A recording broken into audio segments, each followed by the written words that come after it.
संघीय संसद अधिवेशन बोलाउने मन्त्री परिषद बैठकको निर्णय भदौ 23 गते दुवै सदन बोलाउन राष्ट्रपति विद्यादेवी भण्डारी समक्ष सिफारिस। विदेशी राष्ट्रहरूको सहयोगमा सञ्चालित आयोजनाका बारेमा नकारात्मक टिप्पणी नगर्न गृह मन्त्रालयको विज्ञप्ति। नकारात्मक टिप्पणी गर्नेमाथि प्रचलित कानुन बमोजिम कारबाही गर्ने चेतावनी।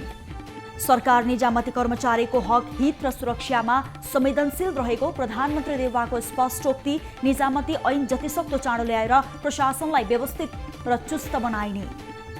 सत्तारूढ दल नेपाली कांग्रेसमा महाधिवेशनको सरगर्मी। सभापति र वरिष्ठ नेताकै जिल्लामा भने अन्यल कायमै।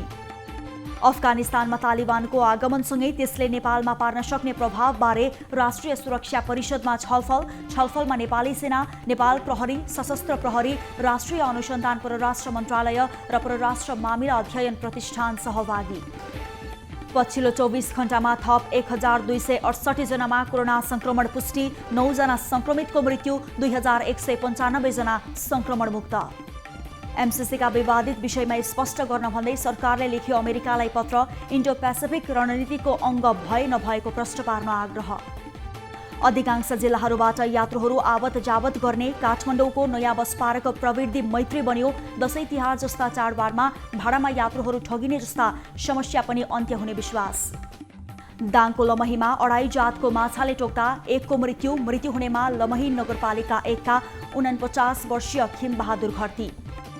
ठेकेदारले बीचमै काम अलपत्र छाडेपछि भोजपुर र सङ्खुवासभा जोड्ने अरुण नदी स्थित लम्सुवा घाटको पुल 10 वर्षदेखि अलपत्र। जिल्लाको उत्तरी भेगका सर्वसाधारणलाई अरुण नदी वारपार गर्न जोखिम।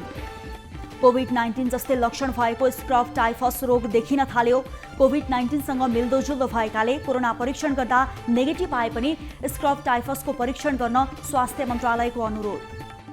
सप्तकोशी नदीमा आएको बाढीले पश्चिम क्षेत्रमा कटान गर्न सुरु। बाढीले जमिन कटान गर्दै सप्तकोशीको बीचमा पर्ने श्रीलङ्का टापुको बस्ती नजिक आएपछि स्थानीय त्रसित। ओली सरकारले शिलान्यास गरेका 2000 भन्दा बढी सडक आयोजना रोक्ने निर्णय। बिना तयारी ल्याइएका सडक कार्यक्रमले आर्थिक भार मात्रै बढ्ने अर्थ मन्त्रालयको निष्कर्ष। निसन्तान सम्बन्धी विभिन्न समस्याको सफल उपचार अब नेपालमै सम्भव छ। वात्सल्य नेचुरल आइभीएफ। गुल्मीमा बालिका बलात्कारको घटना मिलापत्र गर्न जनप्रतिनिधिकै दबाव। पीडित बालिकाका अभिभावकलाई 10 लाखको प्रलोभन देखाइएको गुनासो। नेपाल धितोपत्र बोर्ड र नेपाल स्टक एक्सचेन्ज यतिखेर नेतृत्वविहीन। नियमनकारी निकायका रूपमा रहेका निकायका प्रमुखहरू नहुँदा सम्बन्धित निकाय प्रमुखविहीन। नेपाल राष्ट्र बैंकले मौद्रिक नीति मार्फत शेयर धितो कर्जाको कडाईपछि शेयर बजार लगातार ओह्रालो। पछिल्लो समय लगातारको गिरावटले लगानीकर्ताहरूमा भने निराशा।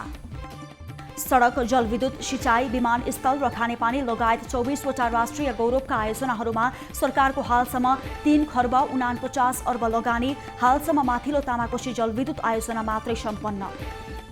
धनुषामा 750 ग्राम चाँदीका विभिन्न गरगहना चोरी गरेको आरोपमा एक व्यक्ति पक्राउ पर्नेमा धनुषा धाम नगरपालिका 8 मुलाबारीका 19 वर्षीय टक्कर बहादुर मगराती।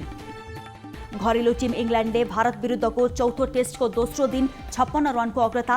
इङ्ल्यान्डलाई अल आउट गर्दै दोस्रो इनिङ्स थालेको भारतले बिना विकेटको क्षतिमा 43 रन बनाउन सफल। क्रोएसियाका पूर्व फरवार्ड मारियो म्याजुकिकले फुटबलबाट लिए सन्यास। 17 वर्षको खेल जीवनबाट सन्यास लिएको घोषणा। अफगानिस्तानमा तालिबानद्वारा नयाँ सरकार घोषणा गर्ने तयारी। छलफल लगभग टुङ्गिएकाले नयाँ सरकार घोषणा हुन सक्ने अनुमान। अफगानिस्तानमा तालिबानी शासनको त्रास बीच नै पनि महिलाहरू सडकमा उत्रिए। अब बन्ने मन्त्री परिषदमा महिलालाई पनि सामेल गराउन आग्रह। बङ्गलादेशमा लामो समयदेखि बन्द रहेको विद्यालय तथा क्याम्पस आगामी सेप्टेम्बर 12 देखि पुनः सञ्चालन गरिने। सुरुमा परीक्षा आउन लागेका विद्यार्थीको मात्रै पठन पाठन सुचारू गरिने।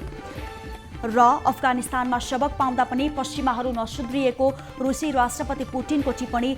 आफ्नो देशको मात्र नभई एसिया प्रशान्त क्षेत्रकै लागि चिन्ता बनेको निष्कर्ष।